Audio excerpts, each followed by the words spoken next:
Professor Marilson, 9 textos, 16 questões na prova de língua inglesa.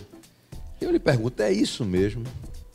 Zé Ricardo, eu acharia que não. Preste atenção. O aluno vem de uma prova cansativa, de uma análise profunda de texto na língua portuguesa, e isso requer do aluno um cansaço mental, físico muito grande. Para esse tipo de abordagem, para esse nível de abordagem que a nossa universidade requer, eu acredito que 10 questões, como no padrão do SSA, seria mais do que suficiente. Isso é a minha opinião. Agora, 16 realmente são muitas questões e os textos são muito variados. Isso, de repente, o aluno está analisando uma forma de texto e tem que mudar completamente para outra análise de texto. Então, isso dificulta, tira o aluno do foco, na minha ótica. Porém, eles optam por esse estilo de 16 questões e realmente eu acho que fica um pouco cansativo para o aluno, poderia ser menos. E com relação aos textos, você estava comentando alguns deles no primeiro bloco.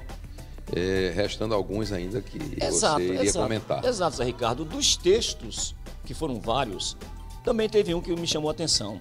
Protests held as Japan returns to nuclear power. Ou seja, protestos realizados sobre o retorno do Japão ao uso da energia nuclear.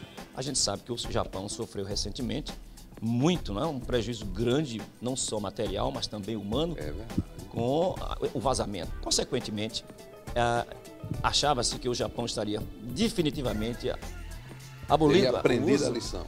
Tinham aprendido a lição e realmente me parece que não. Então o texto aborda que no Japão há uma divisão. Ou seja, um grupo, sim, é pelo retorno, especialmente na parte econômica, a gente entende. E o outro não. O outro não acha que está correto. O Japão sofreu e parece, como você disse, não aprendeu a lição. Portanto, um texto bem interessante. Mas, do ponto de vista de compreensão, muito fácil. Tranquilo. E com relação à parte estrutural, linguística, a gramática esteve presente? Sim. Como é que isso apareceu na prova deste ano? Trabalhou exatamente o conteúdo que nós trabalhamos ao longo do ano.